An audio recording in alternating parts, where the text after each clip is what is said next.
이미 1947년에 그러니까 UFO가 처음에 막 문제가 됐던 시기에 그 정보부서에서 그걸 조사를 해요. 근데 하여간 미국이 난리가 났죠. 바로 백악관 상공에 그게 나타났고 레이더에 확인까지 했어요. 그래서 그 당시에 굉장히 난리가 나다가 갑자기 싹 조용해지는데 그렇게 된 게 뭐냐?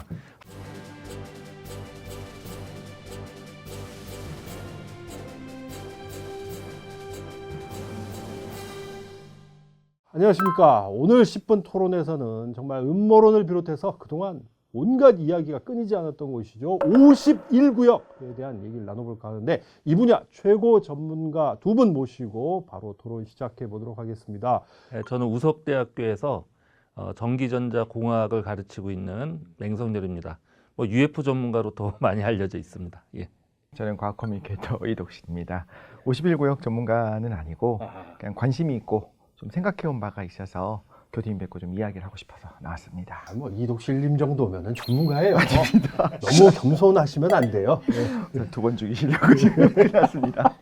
본격적인 토론에 앞서서 뭐 51구역 이거 모르는 사람은 없을 것 같아요. 워낙 뭐 화제가 됐고 그동안 뭐 TV나 여러 매체를 통해 소개가 됐기 때문에 그래도 어디에 있고 어떤 곳이다 좀 설명을 좀 해주시면 어떨까요? 그 음모론의 핵심, 음모론이라고 하는 것도 조금 이제 어폐가 있을 수 있겠습니다만 많은 분들이 궁금해하는 지역입니다.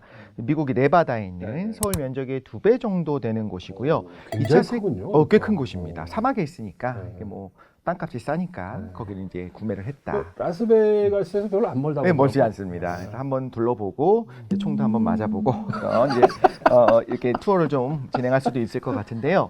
2차 세계대전 당시에 미군의 폭격 훈련장이었어요. 근데 그때 정말 온갖 첨단 무기들에 대한 실험들을 하고 있었지 않습니까? 당연히 그래서 1급 보안구역으로 지금 지정이 되어 있는 상태고요.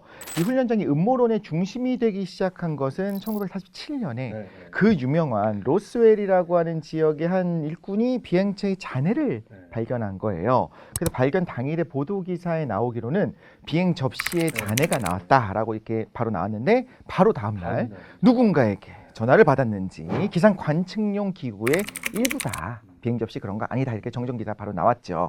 다음 날에는 그 잔해가 은박지, 당시엔 좀 흔하지 않았을 거라고 해요. 은박지, 종이, 테이프 같은 걸로 이루어진 기사를 실게 되니까 말을 번복하게 되는 거잖아요. 사람들이 과연 믿었을까? 그런데 이후로 이제 여러 가지 이야기가 나옵니다. 외계인은 시체를 직접 봤다. UFO의 잔해가 그 안에 있다. 연구 중이다. 이렇게 51구역에 보관하고 있다는 소문이 나가기 시작하면서 미국 정부는 공식적으로 51구역이 있다는 것조차 말하지 않습니다. 누구나 알고 있지만 아무도 확실하게 얘기하지 않는 그런 전략을 취했었는데 그 존재 자체를 이제 인정하게 된 건 2013년이니까 얼마 되지 않았습니다. 공식적으로 51구역이라는 곳이 공식 이름은 아닙니다만 워낙에 유명하게 사용되고 있는 거죠. 아마 그 넷플릭스 다큐멘터리 때문에 더 많은 분이 아실 건데 51구역 음모론에 불을 확 지핀 사람이 하나 있죠. 밥 라자르라고. 이 사람이 구체적으로 어떤 주장을 한 겁니까? 그 51구역에 뭐 사지구라고 있나 봐요. 네. 자그마치 비행 접시가 9대가 보관되고 있다. 뭐 이런 주장을 했고요. 미국에서 만든 게 아니라 외계인들이 이제 그 추락한 그 비행 접시, 그러니까 UFO를 리버스 엔지니어링으로 이렇게 해서 만들어낸 뭐 그런 것들이 섞여 있다. 뭐 이런 얘기를 했죠. 일단 이런 주장을 들었을 때 외계인이나 어떤 외계인이 만든 UFO를 믿느냐 여부를 떠나서 진짜일 수도 있다는 가정하에도 한번 따져보고 이것이 착각이거나 거짓일 수도 있다는 가정하에 따져보면 좋겠어요. 예를 들면 진짜라고 가정한다면 UFO에 잔해가 있고 거기서 외계인의 시신이 나왔어요. 그럼 어딘가 옮겨야 되잖아요. 그럼 그걸 뭐 존스 홈키스 병원이나 서울대병원에 옮길 수는 없잖아요. 그럼 당연히 이제 군 병원 그리고 군 기지 가장 탑 시크릿가 이제 보장되는 거죠. 그런 데로 가야 될 거고 그러니까 51구역으로 옮긴다는 건 개연성이 있는 것 같아요. 사실이라고 했을 때. 근데 그 사람의 그 과학 지식은 너무 말이 안 돼. 그러니까 진짜 자기가 무슨 박사라고 그러는데 물리학, 뭐 박사가 MIT 그런 나오고. 얘기를 하고 다닌다는 자체가 되게 그 부끄러울 정도로 예를 들어서 그 UFO의 그 연료가 방사능 물질이라는 주장을 해요. 근데 아직 지구상에 존재하지 않는 인공으로 이제 그 잠깐 진짜 1000만 분의 1초 동안 잠깐 만들 수 있는 그런 그 115번의 유명한 뭐 그런 얘기를 하는데, 그거는 과학자로서 생각해봐도 우리가 알고 있는 핵의 주변에 전자를 억지로 더 붙이는 뭐 이런 수준이지, 이게 어떻게 UFO의 그 기상천외한 비행을 가능케 하는 추진력을 만들 수 있을까? 거기에 대해서는 자기가 어떤 합리적인 설명이 안 되는 거예요. 우리도 예전에 원자력 에너지로 힘을 쏟는다, 거대한 에너지는 다 원자력이 했다, 이렇게 했었거든요. 근데 이제는 뭐 다 만들 수 있잖아요. 이제 입자가속기로 다 만들어냅니다.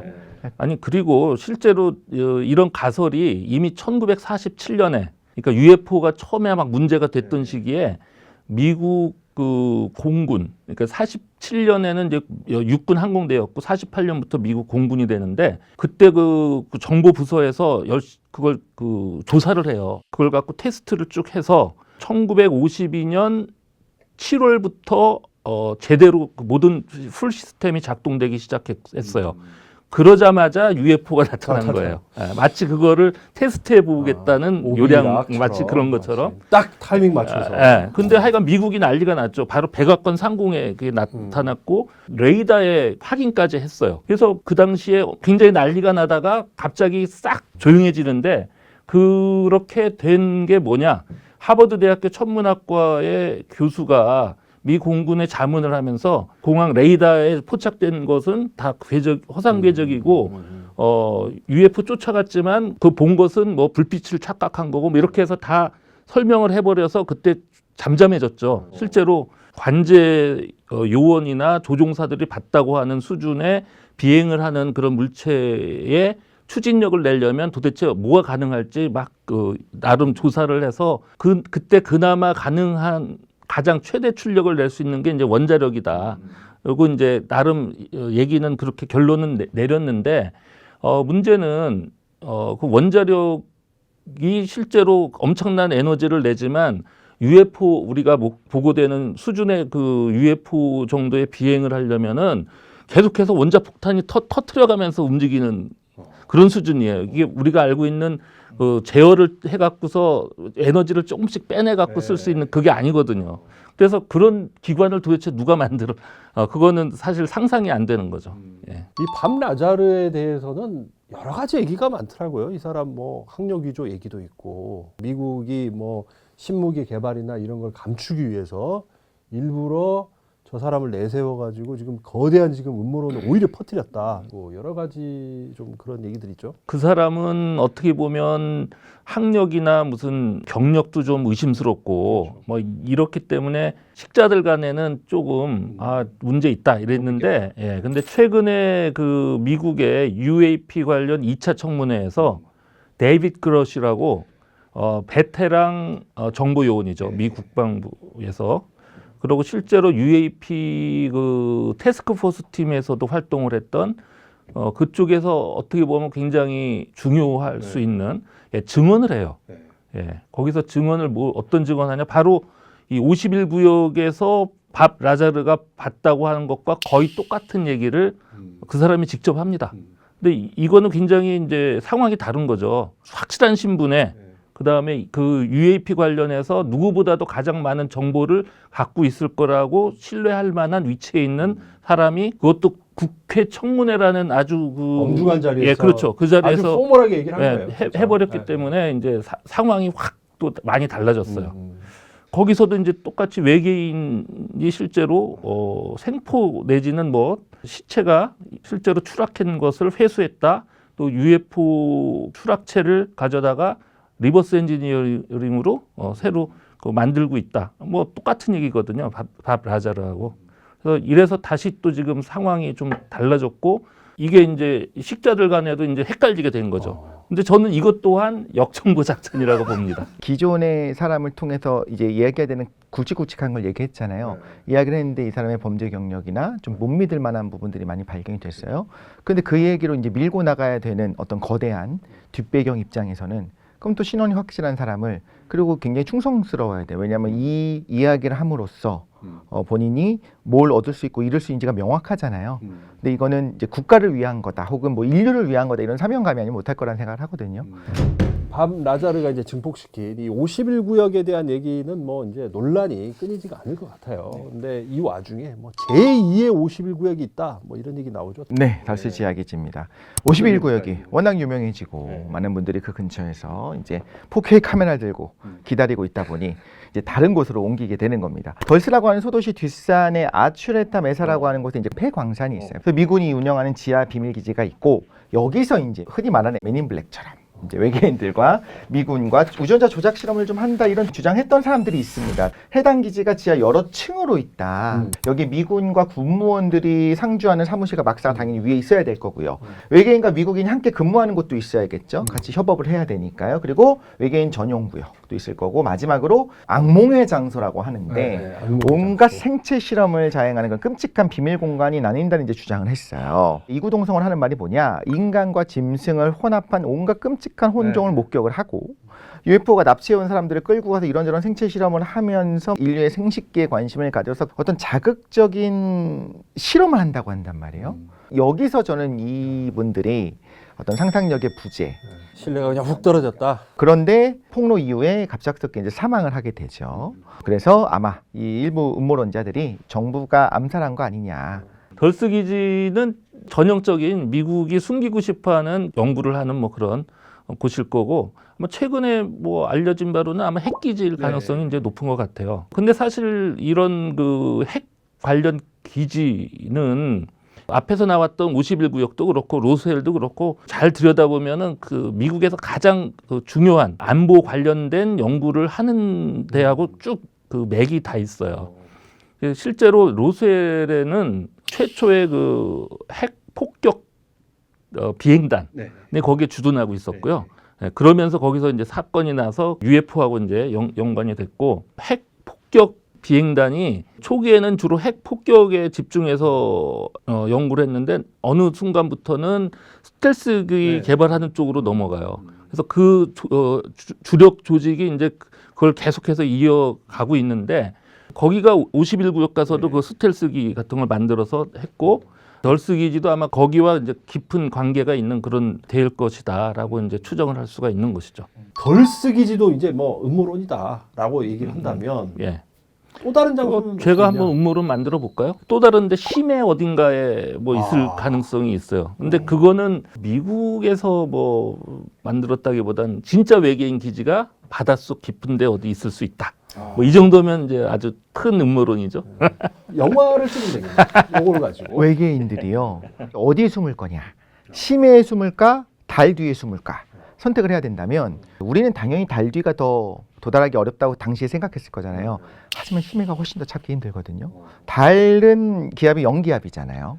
우린 1기압이고 1기압 차이가 나는데 마리아나 해구 쪽 깊숙한 곳에 움직일 수 있게 기지를 건설한다. 거기를 사사듯이 뒤진다는 거는 정말 쉽지가 않고, 당연히 스캔을 한다고 해도 노이즈가 많이 끼기 때문에 그 기지가 잘 커버가 돼 있으면 찾기 힘듭니다. 그런 걸 다 알고 있었기 때문에 제가 외계인이라면 기지를 숨겨야 된다면 바닷속에 숨을 거다. 외계인 기지는 두 분의 의견이 일치했습니다. 지금 근거 없이 그냥 툭 던진 게 아니라 사실 오래전부터 UFO 말고 USO에 관한 그런 얘기들이 많이 있었어요. 그러니까 UFO가 대기 중만 다니는 게 아니라 바닷속을 다니는 게 있다. 이제 이런 얘기들이 심심찮게 나왔어요.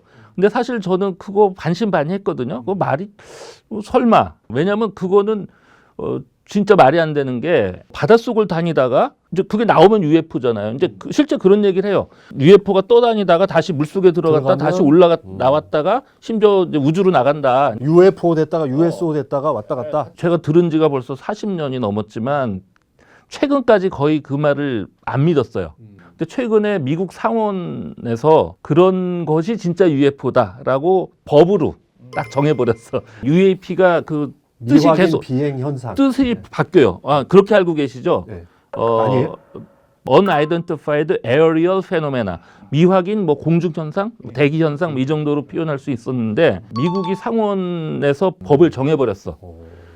그래서 그러니까 일단 하늘에서만 일어나는 게 아니라 미확인 그런 현상이 바다 밑에서도 일어날 수 있다. 결정적인 그 증거가 2004년에 니미츠호라는 이제 항공모함하고 주변에 순양함들 한 서너 척이 같이 이제 군사훈련을 전개하는데 UFO가 나타났거든요. 여러 대가. 그것들이 우주에서 대기로 진입했다가 그중에 몇 개가 바다 근처까지 간.